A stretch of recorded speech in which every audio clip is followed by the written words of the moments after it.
La violence est importante comme c'est importante comme thématique. C'est un sujet très important. Ouais.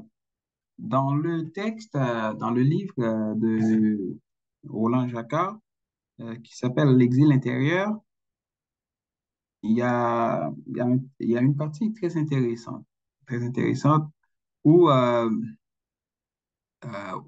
Ferenczi, disciple de Freud, euh, l'écrivait pour demander à son maître quelle est la cause de la guerre. Quelle est la cause de la guerre? Et la réponse de Sigmund Freud était sans conteste la nature humaine. La cause de la guerre, selon Freud, c'est la nature humaine. Donc, c'est dans la nature humaine qu'il faut aller chercher pour comprendre les causes de la guerre. Donc, Freud faisait l'hypothèse que la guerre, ça fait partie des besoins de l'homme pour exister. Et comme il y a des pulsions de faim, et l'homme est habité par des pulsions de faim, des pulsions de soif, des pulsions de vie, mais aussi des pulsions de mort. Et c'est aussi bizarre que cela paraît, mais l'hypothèse de Freud était, était importante en tout cas, c'est très important pour comprendre la psychanalyse. La racine de la violence se trouve dans l'orgueil de l'homme. Se trouve dans l'orgueil de l'homme qui se veut à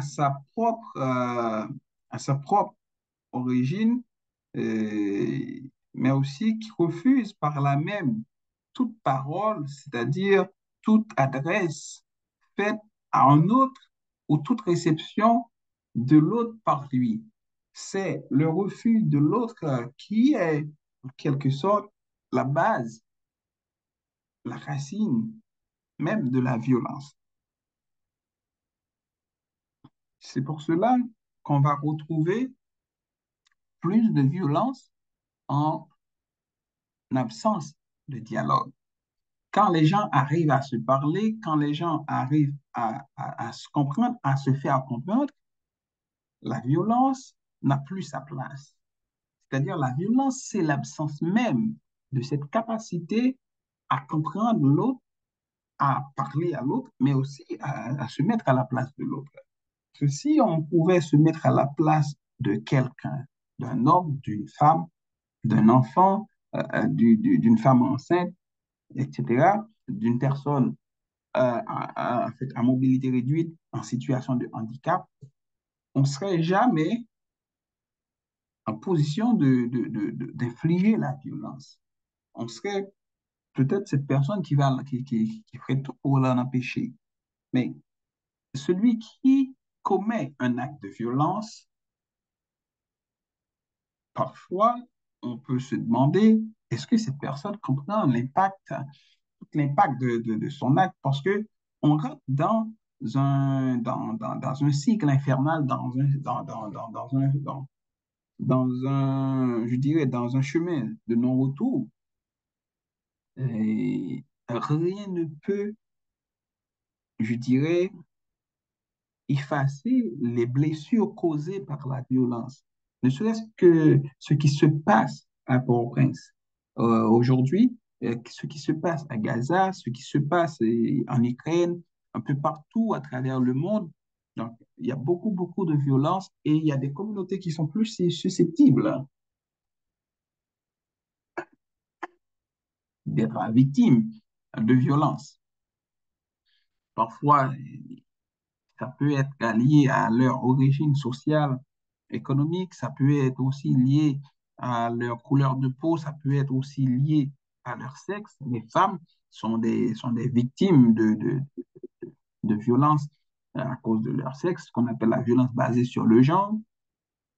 Donc, peu importe la violence, quelle que soit la violence, elle est, elle est en tout cas, ça fait du mal à la société, ça fait du mal, mais et c'est aussi, pour Freud, c'est dans la nature humaine même. la compréhension freudienne de la violence pour nous qui sommes en psychologie est importante. Donc, la violence est en quelque sorte ce que Freud appelle euh, un normal sustain. Normal sustain, c'est un état naturel transféré ainsi.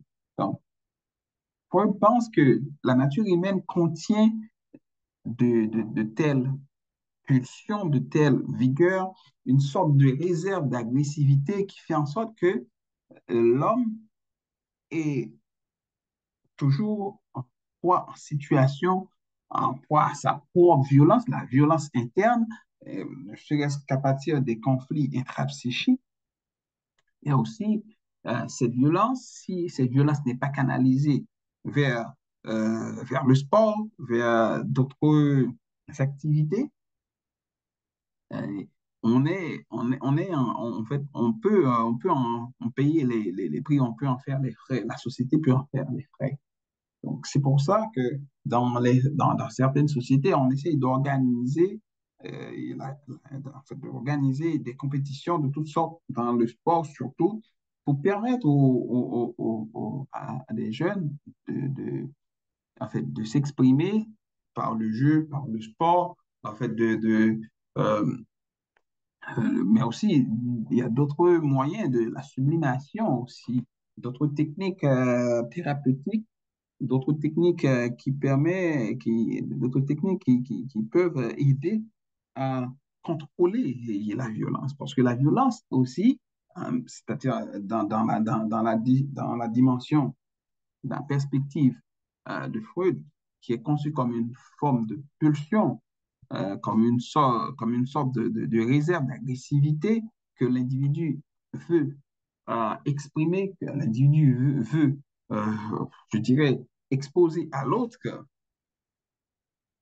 Cette forme, cette réserve de violence, cette violence, cette vigueur, cette force, c'est aussi une force qui est contrôlable, hein, dans la mesure qu'il y a des théories, il y a des thérapies, il y a toute une, tout un pan de théories, de thérapies permettant de contrôler cette violence, d'orienter cette violence plutôt, ou cette vigueur, près, autour d'éléments et d'activités permettant, qui pourraient permettre aux jeunes d'exister autrement.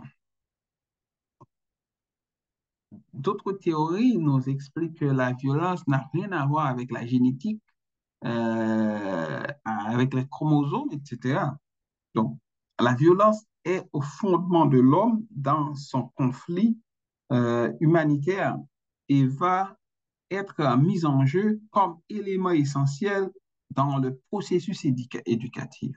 C'est-à-dire, la violence, au-delà de cet aspect normal, sustained, de l'état naturel, est aussi euh, une affaire culturelle aussi. C'est-à-dire, il y a le discours sur la violence, il y a l'éducation à la violence, il y a la culture de violence, il y a toute cette forme de violence subie que les gens veulent, je dirais, euh, transmettre, mais aussi il y a, il y a toute une éducation qui permet à quelqu'un de tolérer certaines choses ou qui permet à quelqu'un d'exprimer de telle manière ou de telle autre manière.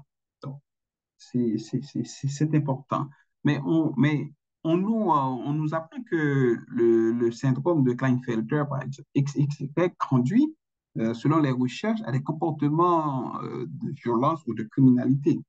Donc, ça me permet de poser la question, quelle est la part naturelle ou quelle est la part culturelle?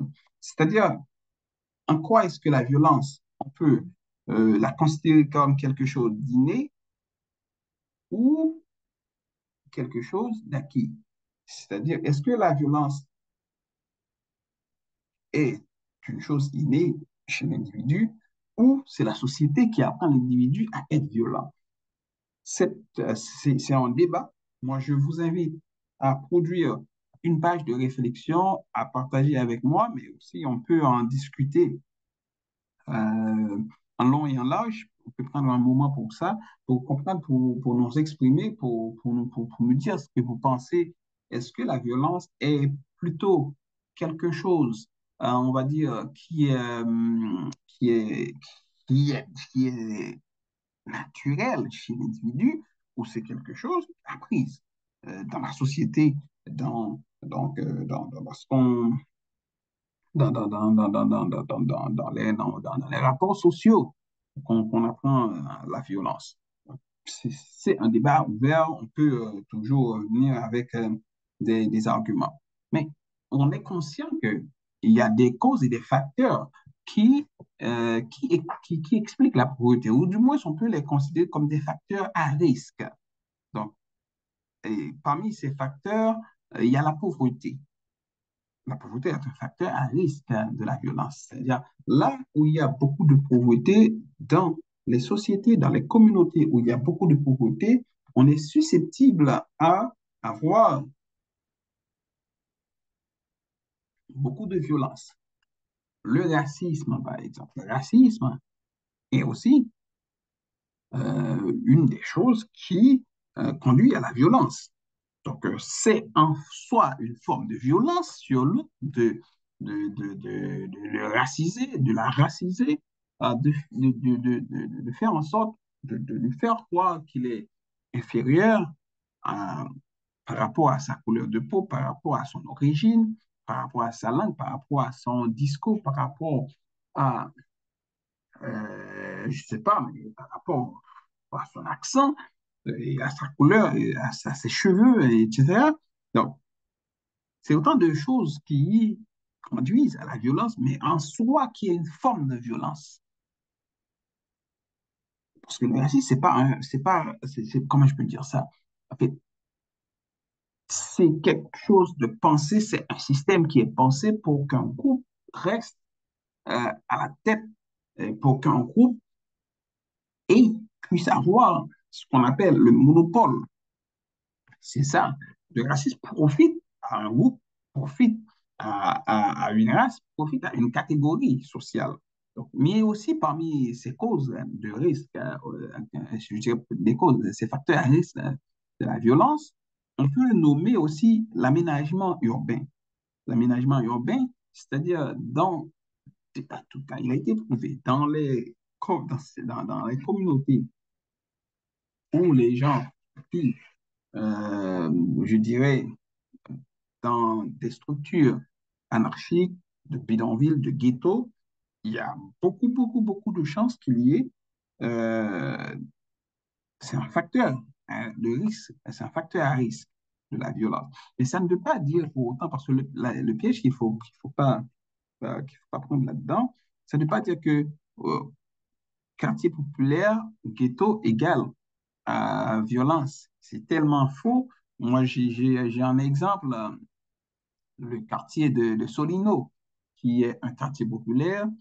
Écoute, jusque récemment, ça a été toujours un quartier paisible. Ça a été toujours un quartier paisible. Et pour ceux qui connaissent Solino, on peut fréquenter Solino à 2 heures, 3 heures du matin sans problème. Donc, il y a plusieurs, euh, je dirais, bouillons, en fait, des soupes et des brouillons qu'on peut trouver, qu'il faut aller chercher si vous voulez goûter, si vous voulez manger à ça, il faut passer à minuit, 1 heure du matin. Donc, c'est des communautés très paisibles, avec leur structure, leur manière de vivre très, je dirais, conviviale, intéressant, on ne peut plus. Donc, c'est-à-dire, ces communautés-là, ce sont des communautés qui vivaient, je dirais, euh, il y a un problème d'aménagement du territoire sérieux à Solino, mais ça ne veut pas dire que les gens de Solino, c'était des gens très pauvres, même comparé à Cité Soleil, donc c'est pas du tout la même réalité. Donc, moi, je peux parler pour Solino, c'est un quartier populaire sur lequel j'ai travaillé, je connais Solino bien. c'est un modèle de société ou de communauté, on va dire ça comme ça, le quartier populaire, qui n'est pas, c'est-à-dire c'est-à-dire qui n'est pas, la violence ne fait pas partie de l'embryon de cette communauté. Je prends cet exemple. Il y a d'autres communautés où l'aménagement du urbain, c'est-à-dire le quartier populaire, égale plus ou moins à quartier violent. Parce que pour toutes sortes de raisons, la police ne peut pas rentrer, mais parce que seulement la police ne peut pas rentrer, mais quand la police arrive à rentrer, la police, écoute, c'est c'est violent, c'est toujours la violence policière est un phénomène qu'on retrouve beaucoup dans ces quartiers aussi. C'est-à-dire des gens parfois qui vivent paisiblement et la police entre et puis écoute, ils détruisent leur maison, etc. Il y a aussi cet aspect-là. Mais aussi, il y a aussi des bandits qui utilisent aussi ces quartiers pour se cacher et pour commettre des forfaits et pour se cacher, prendre des refuges, etc. Donc, c'est très complexe, c'est pas uniforme, c'est pas blanc-noir, mais le danger, et ça, professeur, quelqu'un comme professeur Elmino a mené beaucoup de recherches là-dessus, dans cette direction-là, pour dire que, écoute, quartier populaire n'est pas dire quartier bandit. C'est pas du tout ça, c'est pas du tout ça.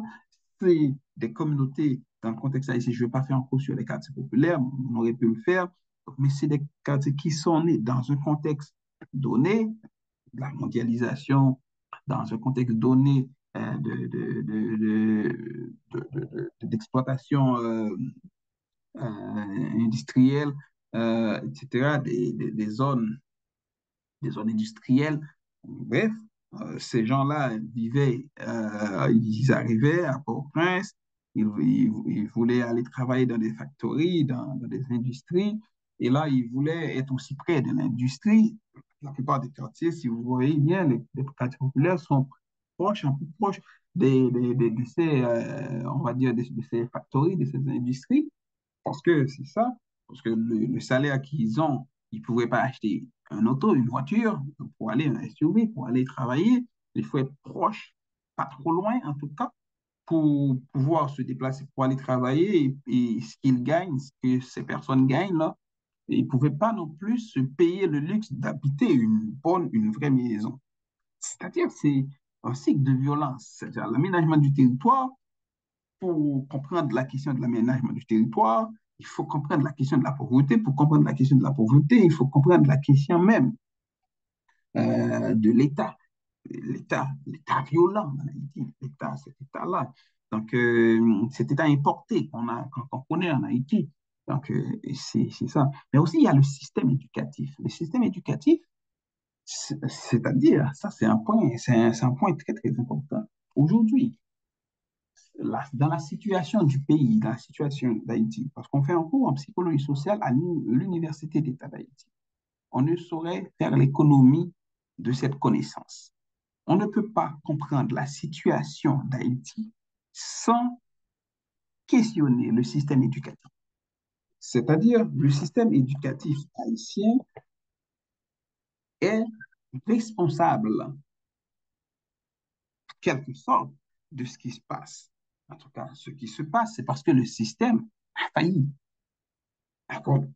Il n'y a pas 10 000 façons d'expliquer que aujourd'hui, si vous avez un pays aujourd'hui gangstérisé à ce niveau, faut, il faut se demander qu'est-ce qui se passe dans ce pays, c'est quoi, mais à un moment de la durée, il faut comprendre que l'éducation en Haïti a été l'affaire, a été assurée pendant longtemps par ce qu'on appelle l'élite coloniale, que vous pouvez appeler aussi, écoute, comment on les appelle là, le concordat. En fait, je dirais la génération concordat.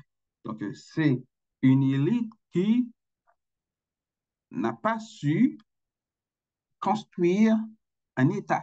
C'est une élite qui n'a pas su construire un pays.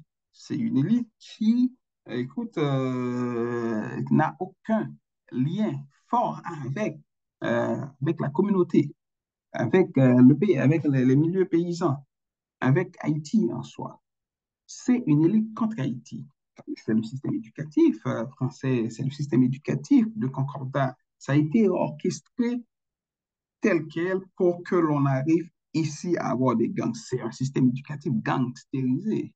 Donc, la violence dans les écoles, c'est-à-dire forcer un étudiant, un élève à parler français au lieu de parler créole si l'élève ne peut pas parler, c'est-à-dire on met l'élève dans une condition d'animalité. Hein. Donc, on fait en sorte que l'élève qui parle créole n'est pas considéré comme un bon élève. C'est-à-dire l'élève qui parle sa langue maternelle. C'est dangereux un système éducatif comme ça. C'est-à-dire, ce n'est pas un système éducatif qui priorise l'intelligence. C'est-à-dire l'élève qui est intelligent, l'élève ou qui priorise ce qu'on appelle l'intelligence collective non plus. Ce n'est pas un système qui priorise l'intelligence féminine, par exemple. Ce n'est pas un système qui priorise l'intelligence paysanne, l'intelligence collective, non, l'intelligence communautaire.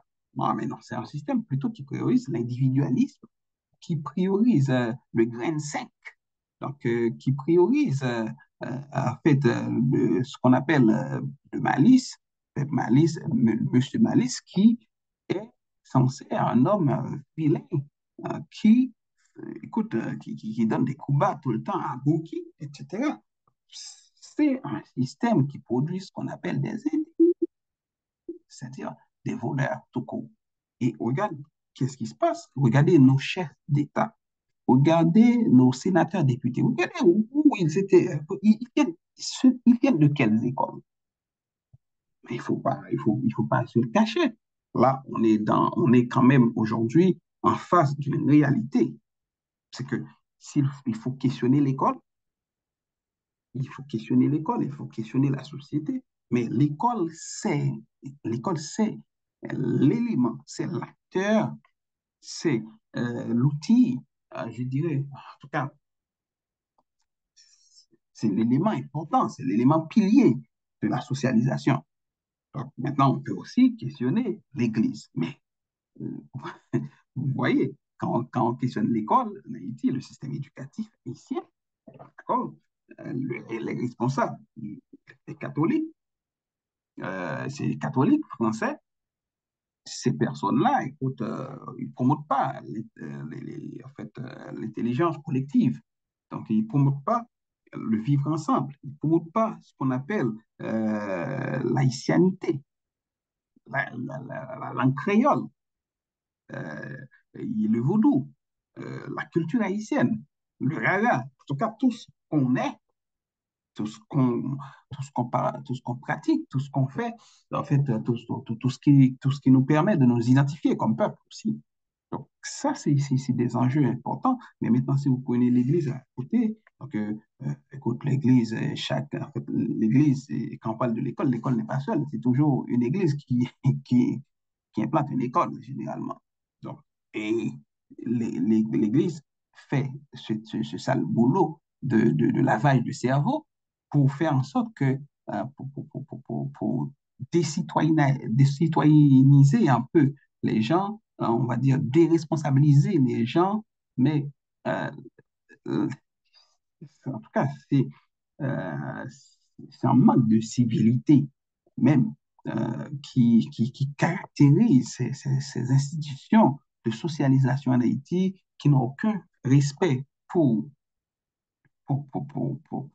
l'être humain, qui n'ont aucun respect pour ce qu'on appelle euh, la nature humaine.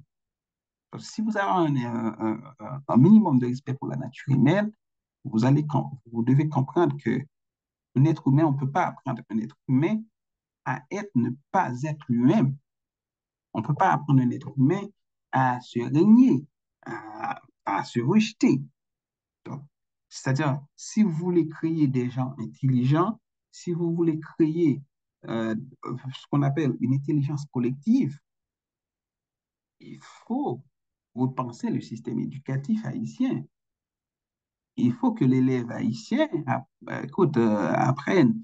à parler le créole, il faut que l'élève haïtien soit fier à parler le créole, soit fier à s'exprimer en créole. Et écoute, il n'y a aucun problème à parler en français ou à parler le français, mais on va parler l'anglais aussi. Aujourd'hui, c'est très à la mode, mais euh, c'est important pour que l'élève haïtien apprenne la littérature africaine. C'est parce que la littérature africaine est plus importante que la littérature française. On est d'accord. En tout cas, la littérature française est plus importante pour un Québécois. Moi, je dirais que la littérature africaine est plus importante pour un Haïtien. C'est parce que on est d'origine africaine. On ne peut pas ignorer toute cette pensée importante qui participe de ce qu'on appelle la cosmogonie, euh, je dirais, naturelle de notre être. On ne peut pas non plus se fermer au monde, mais le système éducatif qu'on doit penser aujourd'hui, on doit penser à un système éducatif qui donne la primauté à l'haïtianité, mais aussi qui est ouvert, un système qui est ouvert au monde, mais surtout au monde africain.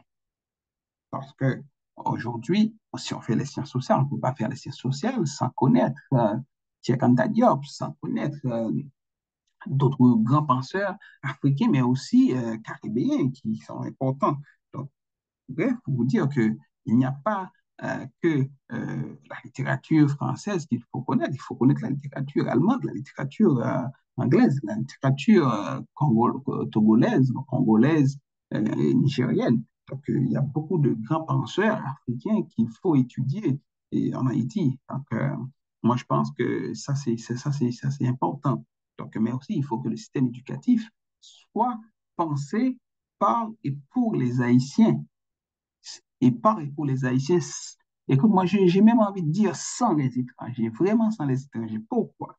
Parce que le plus important, l'élément le plus important, le plus crucial dans la vie d'un peuple, c'est son éducation. C'est l'éducation qui va permettre au peuple de décider de son destin, de se prendre au sérieux par rapport au reste du monde, mais d'apprendre aussi sur son histoire, sur son passé et de proposer des projets futurs et non seulement pour résorber les problèmes à venir, mais aussi pour se déployer dans le temps. Parce qu'on n'arrive pas, à, après 1804, on a quand même pu se déployer dans le monde. C'est-à-dire, regardez le projet, ce qu'on appelle le, pana, le panaméricanisme. C'est-à-dire, Haïti a une place de choix là-dedans. Regardez ce qu'on appelle toute la construction de l'Amérique latine. On est présent là-dedans. Mais après, eh, on, on a perdu cet élan parce que la volonté populaire n'est pas là. Et c'est parce que on a pu assassiner, regarde, de 1804 jusqu'à 1811, etc. En fait, vous allez voir beaucoup d'assassinats, surtout des héros de l'indépendance, des héroïnes de l'indépendance, qui, eux et elles, étaient, on va peut dire ça, porteurs de ce rêve en commençant par Salim, qui est porteur de ce rêve haïtien. Parce que moi, je le dis tout le temps, il y a un rêve américain. On est d'accord? En fait, le rêve américain, vous le connaissez mieux que moi. Bel appart, une voiture de luxe, une belle maison, avoir une belle famille, c'est le rêve américain.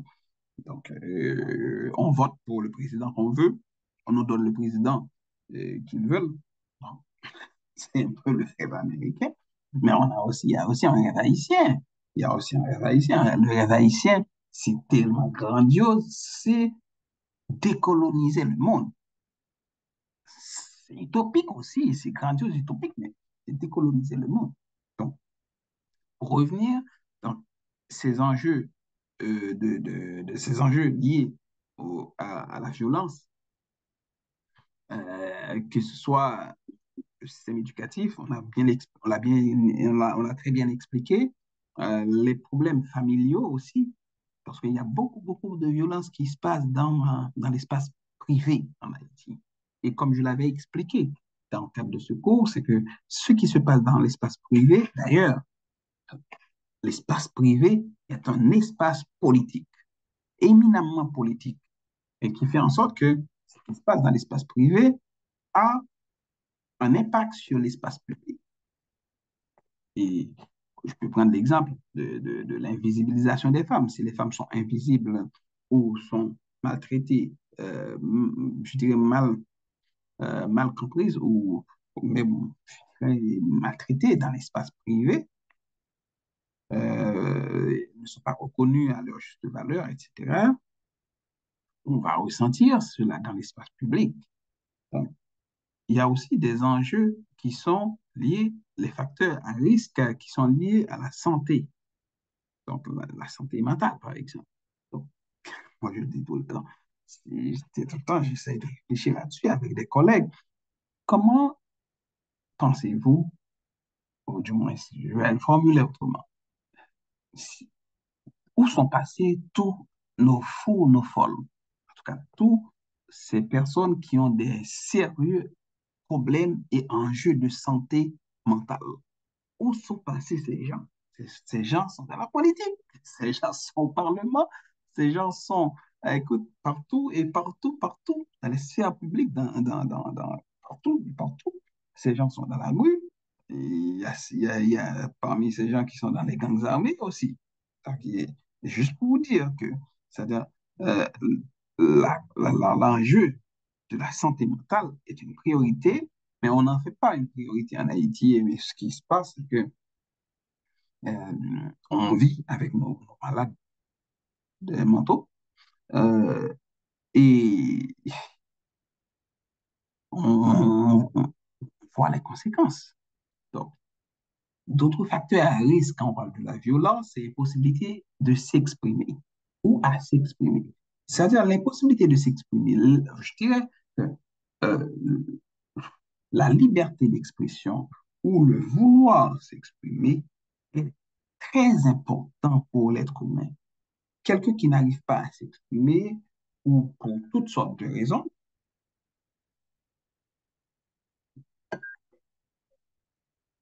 peut devenir violent. Si cette impossibilité de s'exprimer vient d'un groupe ou vient d'un individu, cette personne sera encore plus violente. Si c'est la structure sociale qui empêche à cette personne, à ces gens de s'exprimer, on va ressentir cette vague de violence entre les individus, entre tout, en tout cas dans la société. L'absence de débouchés économiques, c'est aussi des facteurs à risque dans ce qu'on appelle la violence et les problèmes dans le système de justice.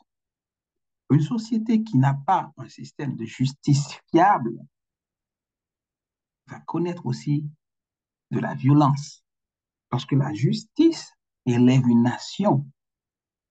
La justice permet de faire des équilibres. Ça permet non seulement d'équilibrer la société, mais aussi ça permet de pacifier. Parce qu'il n'y a pas de paix sans justice.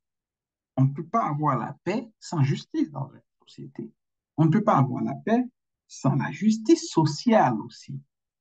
On ne peut pas avoir la paix sans la justice économique. Donc, c'est-à-dire la justice est un élément clé. D'ailleurs, John Rawls nous a dit que la justice, c'est la première des institutions. Donc, cette institution est une institution régulatrice des normes, des valeurs, mais aussi des contraintes.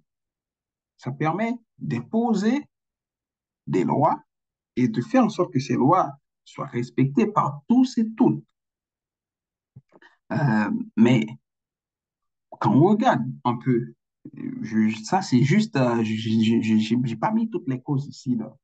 J'ai mis juste quelques causes qui sont considérées aussi comme des facteurs à risque de la violence, mais on va dire que Haïti peut cocher toutes ces cases. Quand toutes ces cases sont cochées, ne serait-ce que 1, 2, 3, 4, 5, 6, 7, 8, 9, 10, etc., on pourrait avoir d'autres facteurs à risque. La colonisation, le colonialisme est un facteur à risque de la violence. Donc, on pourrait multiplier, d'accord, d'autres facteurs qui sont très importants. Donc, autant pour dire que il y a beaucoup à faire aujourd'hui dans cette société pour, je sais pas, pour qu'on sorte pour qu'on sorte de ce cycle de violence, pour qu'on arrive à respirer et à avoir, je ne sais pas, mais à repenser les choses et à avoir, je ne sais pas, mais d'autres perspectives en vue. Donc, l'individu, la société, la violence. Donc, l'individu est un projet social. C'est-à-dire, on ne peut pas penser un individu, le jeune individu qui est né, le bébé, même avant sa naissance, d'ailleurs, pour reprendre Marie-Thérèse Boindé-Carré, l'éducation de l'enfant commence 20 ans avant la naissance. C'est-à-dire, l'être qui est né, là, il y a, il y a quand même l'éducation de son père, de sa mère, de ses entourages, en tout cas de toute sa famille qui participera d'une manière ou d'une autre à son éducation. Donc, le projet social, c'est-à-dire cet être qui a un projet pour la société et dans la société, est construit à travers l'école, mais aussi à travers je dirais, institutions civilisatrices, si vous les appelez comme ça, ou socialisatrices.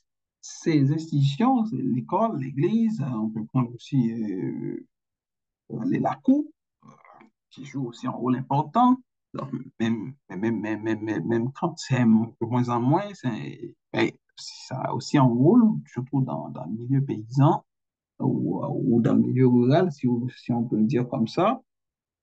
Donc, euh, mais on peut se demander si l'individu est un projet social, comment se fait-il on peut, on arrive à construire la société comme ennemi de l'individu?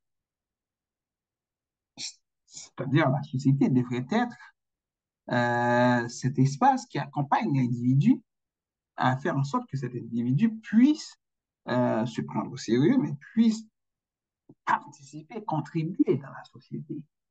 Bon, si on prend le phénomène Cocorat en Haïti, le phénomène Cocorat, c'est-à-dire des individus, des jeunes qui n'ont pas d'identité, qui sont personnes, qui sont livrés, qui étaient livrés à eux-mêmes, mais maintenant, c'est eux qui nous contrôlent à travers les gangs armés, là, pour la plupart. Donc, mais on ne s'était pas posé la question que ça ne pourrait pas être ainsi.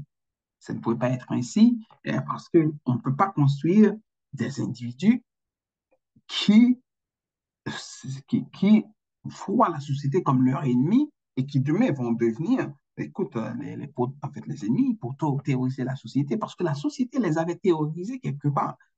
C'est-à-dire, euh, c'est un peu euh, plus complexe que ça. C'est-à-dire,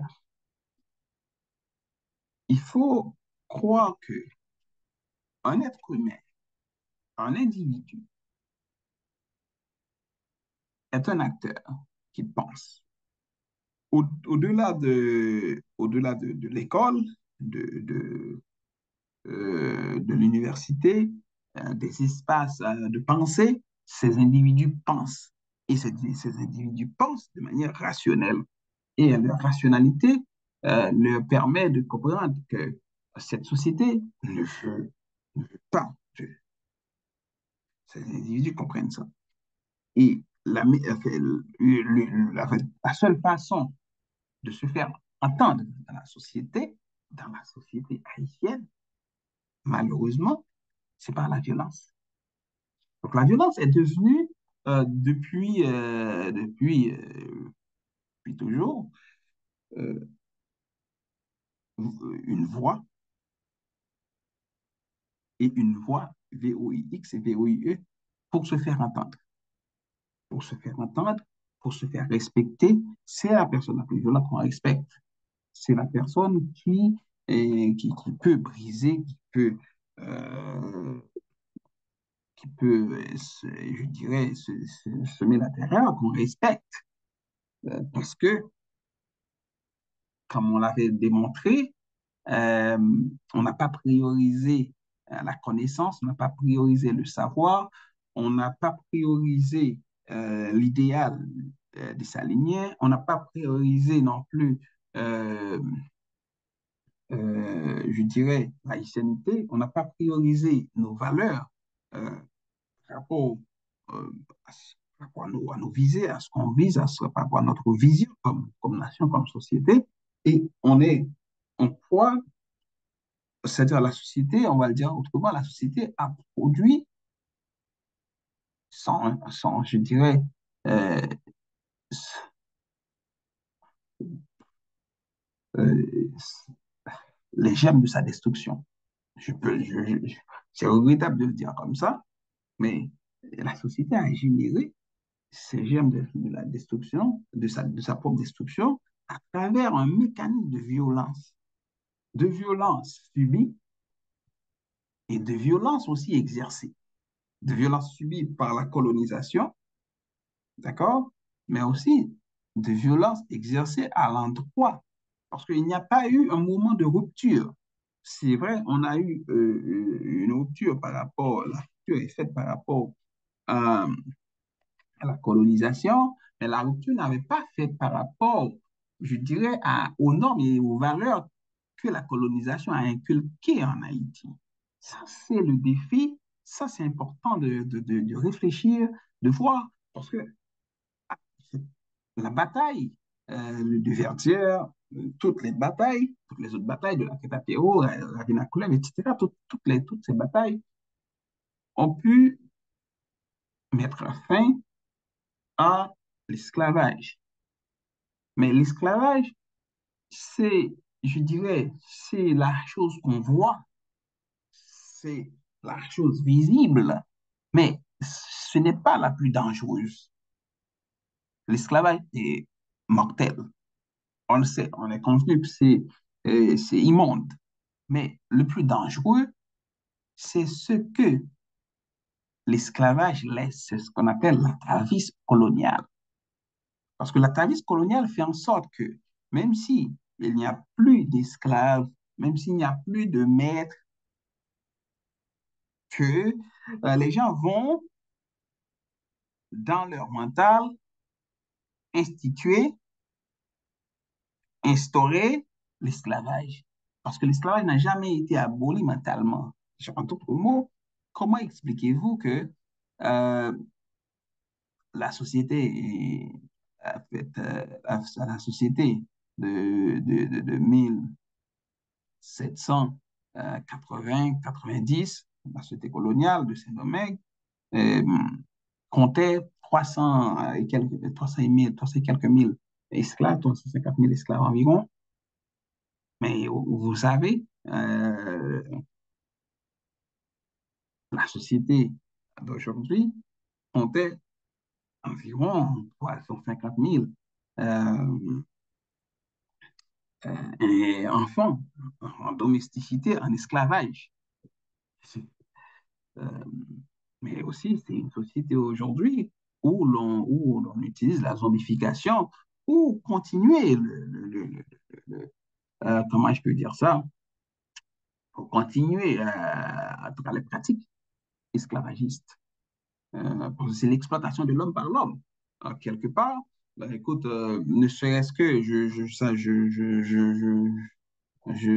peux vous dire que aussi, c'est le manque de justice, c'est la faiblesse même de ce qu'on appelle la construction d'un système, d'un État de droit avec un appareil de justice fort qui fait en sorte que ces pratiques existent aussi. Ce pas des pratiques qui existent, je dirais, de par elles-mêmes, non. C'est des pratiques qui résultent d'une forme de dénégation de l'autre. Donc, et cet autre-là, pour montrer euh, qu'il existe et qu'il peut exister et qu'il veut exister, mais au dépend de ceux qui l'ont fait subir des injustices, exerce une violence pour contrôler l'autre. Donc, dans toutes les, en fait, dans peu importe la violence, non seulement elle est condamnable, mais aussi ça entraîne la dépossession de l'autre, telle que la zombification, telle que les gangs armés, telle que les restés avec en Haïti, telle que la violence sur les femmes, c'est la dépossession de l'autre, c'est la dépossession d'autrui, mais c'est la dépersonnalisation d'autrui. C'est-à-dire l'objectif principal ou le but ultime de la violence, on l'avait vu, c'est la dépossession, c'est la déshumanisation, c'est la dénaturalisation euh, de l'être humain, de l'autre. Et surtout, des personnes parfois les plus faibles. Bon. Ce que nous sommes, ce que nous sommes n'est pas donné ontologiquement, mais dépend d'une décision éthique. Soit nous restons par notre activité et notre manière de vivre au niveau de notre moi empirique, et ainsi nous nous identifions avec le second homme psychophysique, ou soit nous retournons au niveau supérieur et purement spirituel de notre humanité en rejoignant notre moi originaire. Pour dire en d'autres mots que l'être humain que nous sommes, on a besoin de faire ce qu'on appelle, de prendre un peu de recul pour mieux comprendre notre état actuel, de, d'instaurer, d'inviter la population, quand je dis la population, vraiment toutes les couches de la société à un dialogue national. Euh, Là, je rends hommage à M. Turnet Delpé, qui a passé toute sa vie à, à promouvoir ce qu'on appelle un dialogue national souverain. C'est important. Donc, mais aussi, on ne peut pas non plus à continuer à avancer euh, en restant dans une société pauvre, dans une société racisée, mais aussi avec un aménagement urbain vraiment, je dirais, archaïque. Donc, un système éducatif entre les mains des anciens colons, avec des problèmes au niveau de la famille où il y a une hiérarchisation de la violence, que ce soit en fait, on peut on peut l'imaginer comme ça, un père qui exerce de la violence sur la mère qui exerce de la violence sur des petits, et le petit, en tout cas le plus grand de la famille qui exerce sur les plus petits, etc., ainsi de suite, mais aussi les plus petits qui exercent sur l'enfant qui est en domesticité à la maison, c'est-à-dire tout un cycle, je veux dire, toute une étape. C'est c'est une caricature de la violence, mais ce que je dis là, c'est des cas aussi qu'on connaît en Haïti, mais aussi le système, la violence liée à la santé, au système de santé, c'est c'est des facteurs à risque de violence. Donc, les possibilités de s'exprimer, donc la dictature a été un moyen pour empêcher les gens de s'exprimer. Donc, les gens qui ont connu la dictature euh, ont connu cela. C'est pour cela, moi, je l'ai dit dans ma thèse de doctorat, le départ de Duvalier au pouvoir en 1986 symbolisait non seulement une deuxième indépendance pour les Haïtiens. Donc, il y avait beaucoup, il y a eu beaucoup de chansons populaires qui je dirais, qui faisaient état de cette question-là, mais aussi C'est aussi l'éclatement de la parole, pour reprendre la thèse de professeur Lisère, Evenson Lisère, l'éclatement de la parole où les gens se sentaient libres de s'exprimer. C'est-à-dire, si les gens ils disaient, je vous prends là euh, l'extrait d'une chanson de Master D, euh, je dis même si vous pas qu'à manger, mais vous libre, vous qu'à parler, donc c'est important. C'est-à-dire, le plus important, en tout cas dans ce que je comprends, de ce que je comprends, ce n'est même pas la question de la faim dans ce contexte politique de 1986 au post-1986, c'est surtout la volonté de s'exprimer. Mais aujourd'hui, ce qui est important, on a une démocratie, je dirais, très mal, très mal cousue. Et puis, on a, on a l'impression qu'on est dans un État démocratique, qu'on peut s'exprimer, mais on est conscient que on est très loin du compte. Non seulement les gens, ils n'ont plus des tontons macoutes pour les empêcher à s'exprimer, pour les empêcher à renverser le régime dictatorial. Mais aujourd'hui, ils ont les gangs armés et si vous regardez bien la structure, la configuration, la manière dont cela s'organise, les gangs font le même travail que les tontons macoutes, c'est-à-dire faire en sorte que le gouvernement demeure, faire en sorte que l'État demeure, protéger le statu quo, mais aussi garder aussi la masse dans la pauvreté. C'est ça. Donc, ce n'est pas comparable.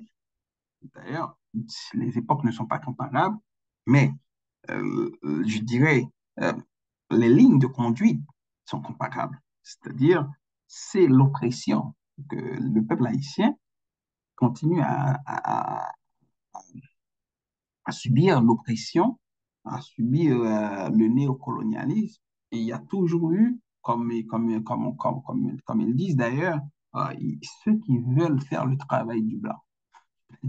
C'est une belle expression très à la mode. Donc, les gangs armés, ce ne sont pas des gens sans patron. Ils ont des patrons. Ils ont des patrons dans l'international. Ils ont des patrons à travers le gouvernement, dans le pays. Ils ont le patron partout. Et ils font la job, comme on dit en québécois. Donc, ils font la bonne job là. Donc, mais le travail qu'ils font, c'est un travail qui vise à détruire la nation, à détruire, à salir l'image du pays sur le plan international, mais aussi à faire en sorte que l'espace de Port-au-Prince, où il y a beaucoup de réserves de mines, etc., puisse être sous le contrôle de ces gens, de ces va-nu-pieds, de ces gangs armés, de ces bandits et de ces terroristes qui contrôlent et puis qui déstabilisent tout. C'est ça. Bon. Et, mais aussi, d'autres facteurs à risque qu'on avait vu, c'est l'absence des débouchés économiques. Bon, si, c'est un fait que avec cette situation, c'est encore pire que ce qu'on avait connu avant, parce qu'on connaissait une situation difficile et d'appauvrissement du pays par l'international, par d'autres puissances étrangères. Donc aujourd'hui, Ketty estimait que la France devait près de 40 milliards à Haïti environ. Les États-Unis, n'en parlons pas. Donc, il faut aussi faire les décomptes donc, de tout ce que les États-Unis ont pu prendre pendant les débarquements, que ce soit en 1915, 1915, 1934, mais aussi les réserves d'or, etc. Donc, avant et après aussi. Donc, juste pour vous dire que Haïti, Haïti continue à être victime de cette violence internationale, de cette violence politique je dirais, qui, euh, qui diminue, qui nous diminue en tant que peuple, en tant que groupe collectif. Donc, cette violence atteint aussi notre identité de peuple. Donc, et les débouchés économiques, c'est des facteurs, mais aussi les problèmes dans le système judiciaire. c'est aussi des facteurs très, très importants euh, qu'il faut, pourquoi pas, on peut se poser la question, on peut se demander comment on peut s'en sortir. Donc, c'est autant de choses qu'il faut, en tout cas, qu'il faut se demander, qu'il faut se poser. C'est des questions importantes. Donc, qui sommes-nous? Qui étions-nous? Qu'est-ce que nous sommes devenus aujourd'hui et qui serons-nous demain? Donc, je vous dis merci. J'espère qu'on a eu qu'on va avoir de belles échanges sur le groupe et écoute, n'hésitez pas à poser vos questions, vos commentaires. On va continuer à discuter et puis à voir qu'est-ce qu'on peut en tirer. Et j'espère que le cours aussi puisse répondre à vos attentes par rapport à des outils des outils qui vous permettront euh, de réfléchir sur vos sorts, mais aussi à proposer un avenir meilleur pour le pays. Parce que c'est aux intellectuels de penser l'avenir de la nation, c'est aux intellectuels de penser le demain de cette société, de construire des projets de société, du vivre en commun important. On ne peut pas non plus se passer de ces choses-là. Donc, aujourd'hui, c'est quand même en tout cas, c'est quand même difficile, mais peu importe la situation, l'intellectuel a un devoir. Le devoir d'aider sa société, de venir en aide à sa société, de participer dans le développement social, économique, politique de sa société, de sa communauté. Et aujourd'hui, c'est un devoir pour nous de le faire comme étudiant, comme professeur, comme chercheur, comme penseur. Donc, on a ce devoir-là, c'est un devoir moral important. Donc, moi, je vous invite, je vous convie tous à cette démarche-là, à prendre au sérieux vos études, euh, à prendre au sérieux ce que vous faites, parce que vous êtes l'avenir d'Haïti, vous êtes l'avenir de la société, vous êtes l'avenir de la nation, vous êtes l'avenir du pays. Donc, ça a été un plaisir d'être avec vous et j'espère de vous retrouver à bientôt.